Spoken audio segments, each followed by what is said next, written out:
So for those of you at home, hello there. For those of you here in the room, good to see you. Happy. We will need your so you'll need your identities page out. You will also need your unit circle out. I will have a unit circle up on the slides, but I will also like you to be able to read your own unit circle. Okay. And then make sure that you finish the two worksheets that we had so far in this unit. Okay.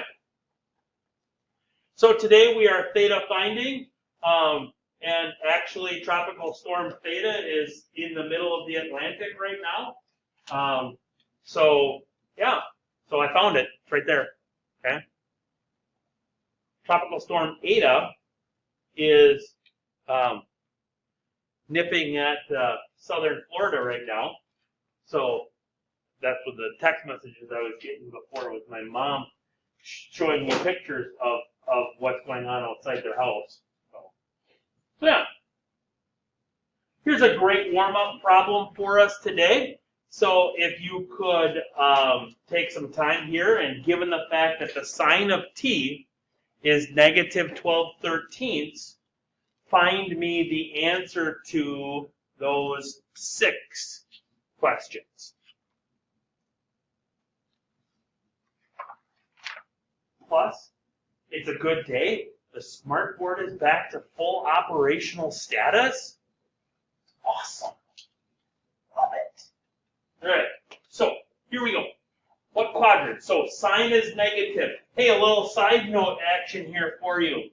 If I drew a coordinate system, okay, trig functions, all of them are positive in quadrant number 1. Only sine is positive in quadrant number 2. Only tangent is positive in quadrant number 3. And only cosine is positive in quadrant number 4. Just a little way to remember what is what in the what on the unit circle. Okay? So sine is negative. That means that we must be in quadrant 3 or quadrant 4. Okay?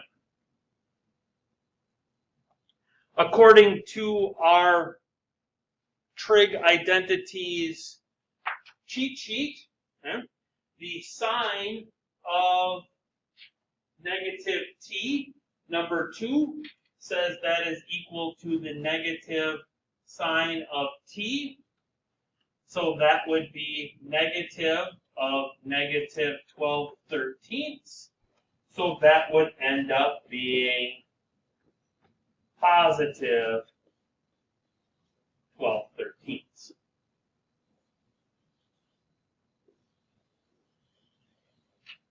I have that ability to box my answer. Okay. Sine of t plus pi, that is number 9. Number 9 says that this would be negative sine of t, which would end up being then again positive 12/13.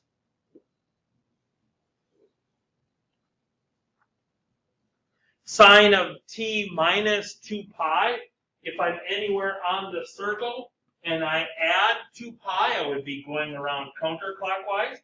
Or if I subtract 2 pi, I'd be going around clockwise.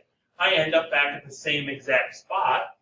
So that would be equal to just the sine of t. So in this particular case, it would be negative 12/13.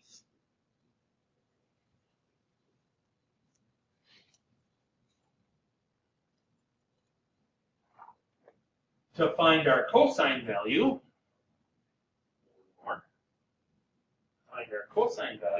we're going to say that the cosine squared of t plus the sine squared of t is equal to 1. So cosine we'll call x squared plus, we said this was negative 12/13 and then squared, and that's equal to 1. So x squared plus, that's 144 over 169 equals 1. Subtract 144 over 169, and we get x squared equals 25 over 169. Take the square root of both sides, and we get here that x is equal to plus or minus 5/13.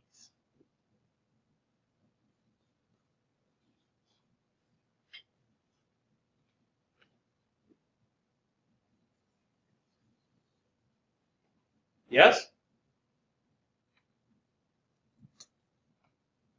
Huh? Cotangent. Cotangent is cosine divided by sine. So this would be, the cosine would be plus or minus 5/13. Then that would be divided by negative 12/13. Now, because the top one, the top fraction, had the plus or minus, or has the plus or minus with it, I don't have to worry about that the negative fraction on the bottom. Okay? Because that plus or minus is going to take control over everything. We're going to have a positive one and we're going to have a negative one. So I don't have to worry about that.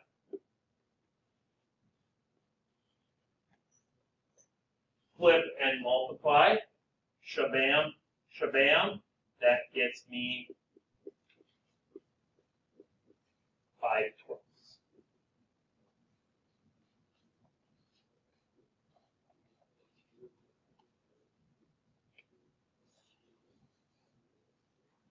Yes? Good? Questions in the room? None? Questions on the line? You can either unmute or you can type them in the chat, but sometimes they're not necessarily the easiest ones to type in the chat because we're talking trig functions. Okay. All right, let's find some thetas. Okay. So when you are finding theta, you will be given two pieces of information. Okay? The first piece of information is going to be important because it's going to narrow or tell you what you're using to find theta. The second piece of information is going to tell you what quadrant you're going to be in. Okay? Now, I'm going to focus actually on that second piece of information first. Okay? So in this particular case, we said that theta is an acute angle. So that tells us that we are in quadrant number 1, because that's where all acute angles lie. Acute angles, remember, are angles that are less than 90, so that's quadrant number 1. So we're only going to be looking in quadrant number 1. We could tweak that, okay? In the future, we might say something like sine is positive, okay?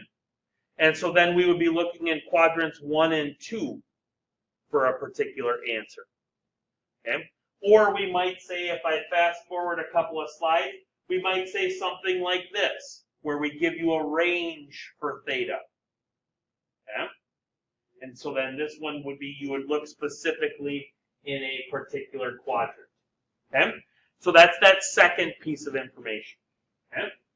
But that first piece of information is going to be something hard factual, usually off of your unit circle, okay? So in this particular one, in number 1, it's saying the cosine of theta is the square root 3 over 2. Well, we learned the other day that cosine was x. Okay? So we're looking in quadrant number 1 for what angle has an x value on the unit circle of the square root 3 over 2, and that is right there. So the answer here, theta, would be pi over 6.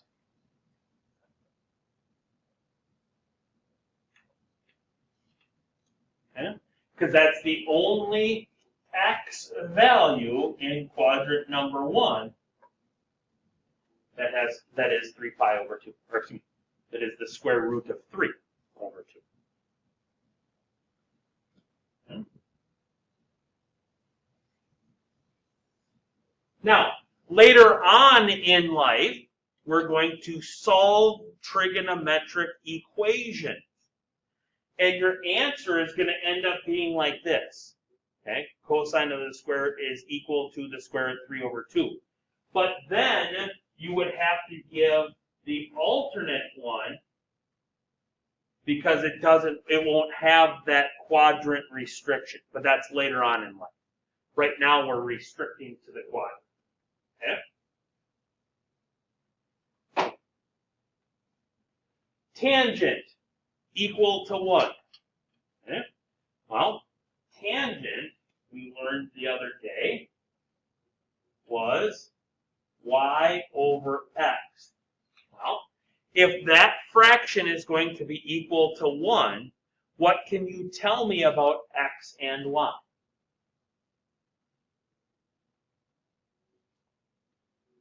If that fraction is equal to 1. Okay, so they both either got to be positive or they both got to be negative. What else can you tell me?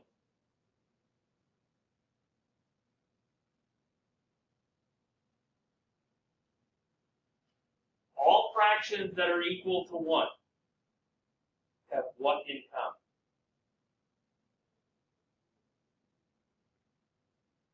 It's kind of a trick question, because I know you know the answer.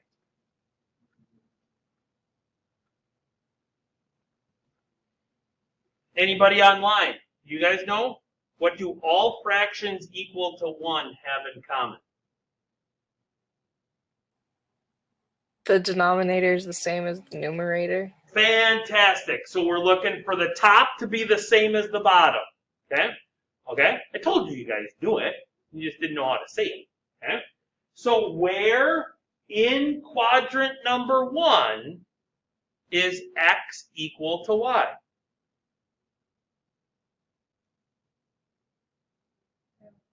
Pi over 4. Yeah.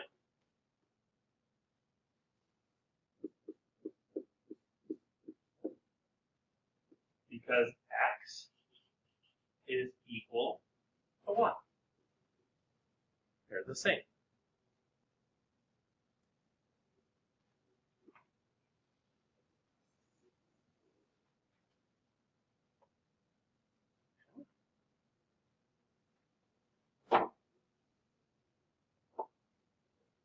Sine. Yes, ma'am. Because we restricted it to quadrant number 1 with the angle as acute. Yep. If we didn't have that restriction, yes, then the answers would be pi over 4 and 5 pi over 4. That's what I was saying back before in that other one. Yeah. When we're solving, that's what we'll have. But right now, we'll restrict it to one specific quadrant. Okay? Sine is y's. So where is the y value? 1/2. Or what angle gives me a y value of 1/2 in quadrant number 1?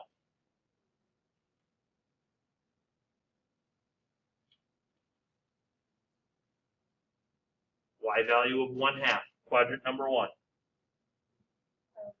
Pi over 6.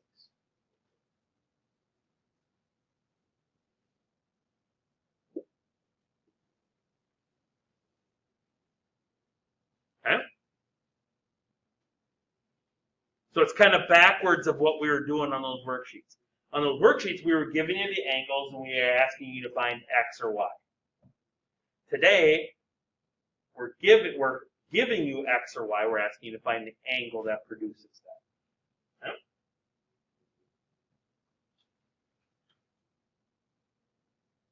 Try those two.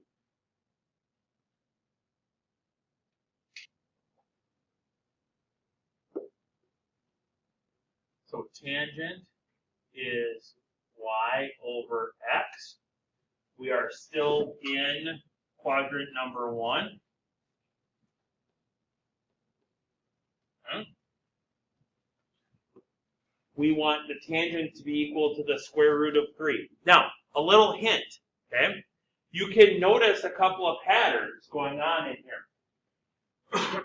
The only time that we have a square root of 2, we would be at the quarters, right? Okay? We don't have a square root of 2 in this case, so we don't have to worry about the quarters. I know that that one's out, okay? So I just got to determine if I'm at pi over 3 or if I'm at pi over 6, okay?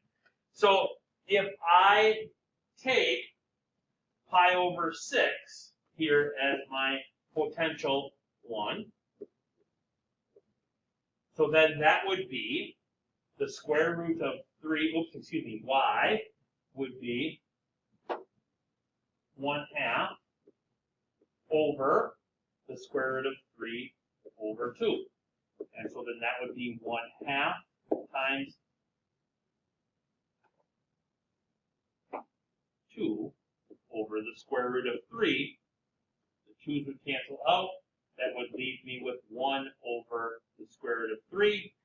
And when I rationalize that, I get the square root of 3 over 3. That's not the square root of 3. Okay? So it's not pi over 6. So then it must be pi over 3.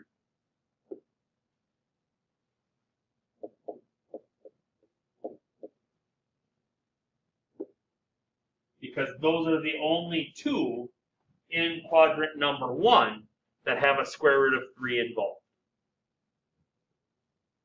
Okay?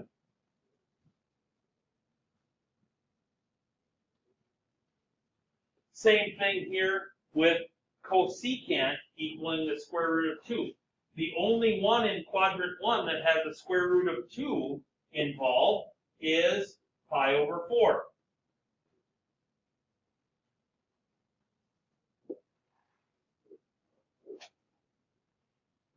Okay? To show, cosecant is 1 over sine, which is y. So then this would be 1 over the square root of 2 over 2.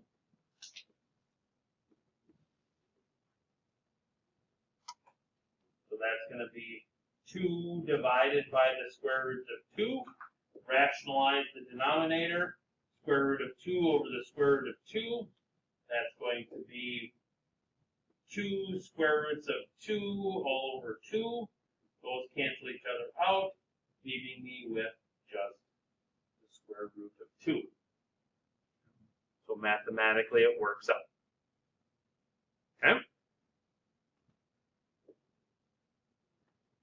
Let's get outside of quadrant number 1. Let's go to some different quadrants. So try those 3, please.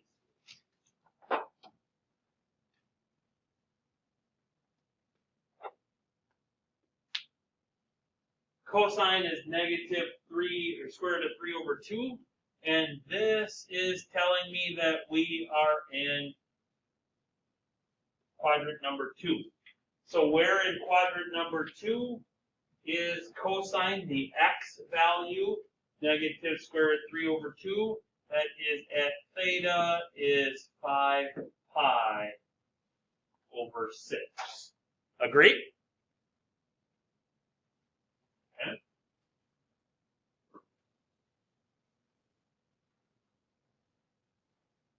this is telling me that we are in quadrant number 3. I've got a square root of 3, so I'm going to try 7 pi over 6.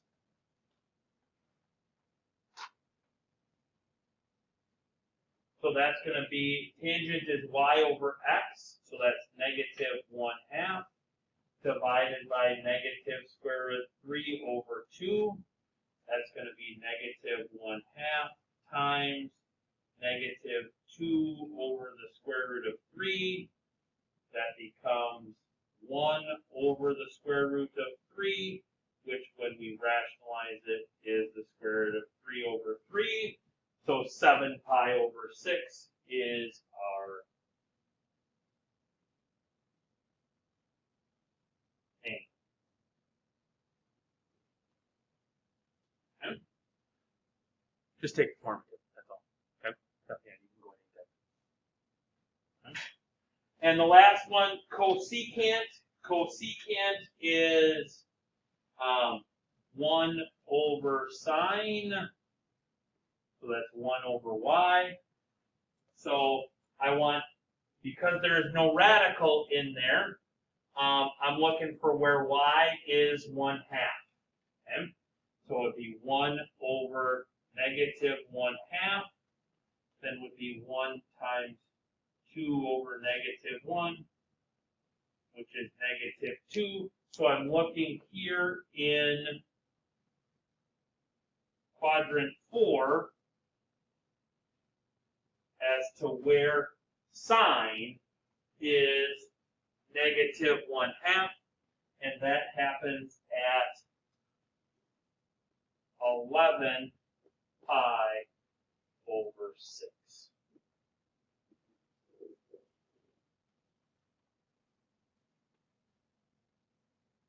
Agree? Okay. Good times.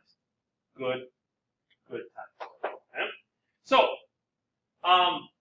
now for everyone, there is a formative to take. So far, we've been averaging less than 10 minutes on this formative. So we want you to complete it now, before the end of the day today. So now would be a great time to do it. It is on It's Learning. It's attached to your plans. It's also in the page for this week. Okay? The 2 worksheets, the trig identities, or not trig identities, excuse me. What do we call them? Here they are. Trig values worksheets 1 and 2. Those are for your benefit. We are not collecting those in the end. Okay? Have yourselves a great, grand, and wonderful day if you're in the virtual world.